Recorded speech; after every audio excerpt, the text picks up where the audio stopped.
تبارك الذي نزل الفرقان على عبده ليكون للعالمين نذيرا نحمده ونصلي على رسول الکریم۔ پیغمبر رسول کے ذمے کیا ہے، اللہ کی جانب سے کیا ذمہ داری ہے، اور احکامات کے سنانے کے بعد اللہ جل شانہ نے ایک عجیب مثال بیان کی ہے، ضرور سماعت کریں۔ اعوذ باللہ من الشیطان الرجیم، بسم اللہ الرحمن الرحیم۔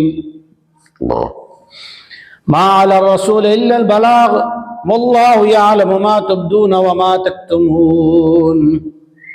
حج کے احکامات کے بعد اللہ تعالیٰ بیان فرما رہے ہیں، حرم کا احترام بیان کرنے کے بعد، کہ رسول کے ذمے تو صرف صاف صاف بات کا پہنچا دینا ہے، اور اللہ تعالیٰ جانتا ہے جو کچھ تم زبانوں سے ظاہر کرتے ہو یا عمل سے ظاہر کرتے ہو، اور اللہ تعالیٰ وہ بھی جانتا ہے جو تم دلوں میں مرض چھپاتے ہو، دشمنی چھپاتے ہو۔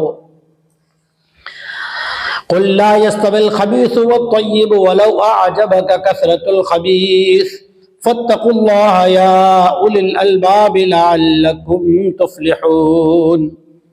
آپ اے نبی جی صلی اللہ علیہ وسلم لوگوں کو بتلا دیجئے کہ خبیث یعنی اندر میں بری نیت رکھنے والا، اور طیب یعنی پاک نیت رکھنے والا، پاک عمل والا، پاکیزہ زندگی والا، دونوں برابر ہرگز نہیں ہو سکتے۔ وَلَوْ أَعْجَبَكَ كَثْرَةُ الْخَبِيثِ، دنیا کے پیسے، دنیا کی واہ واہ اور دنیا کی شہرت چاہے تمہیں کتنی اچھی لگتی ہو نا دکھنے میں، لیکن اچھی نہیں ہے۔ وَلَوْ أَعْجَبَكَ كَثْرَةُ الْخَبِيثِ فَاتَّقُوا اللَّهَ، اللہ ہی سے ڈرو۔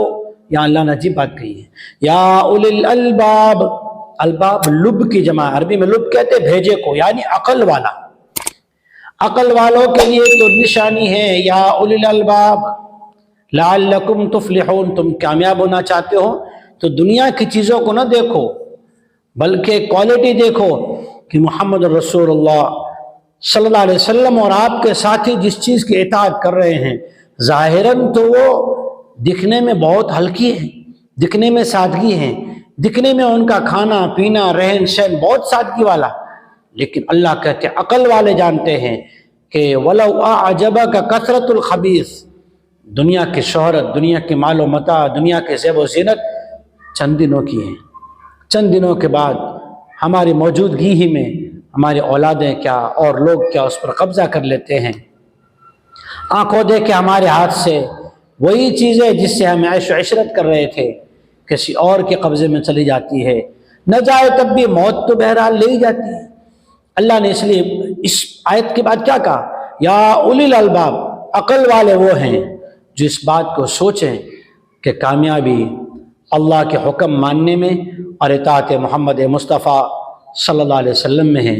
اللہ تعالی ہمیں صحیح سمجھ، صحیح عقل، صحیح سوچنا نصیب فرمائے، آمین۔ وآخر دعوانا الحمدللہ رب العالمین۔ دین کی بات پھیلانا صدقہ جاریہ ہے، ثواب کی نیت سے ویڈیو کو شیئر ضرور کیجیے۔ جزاک اللہ۔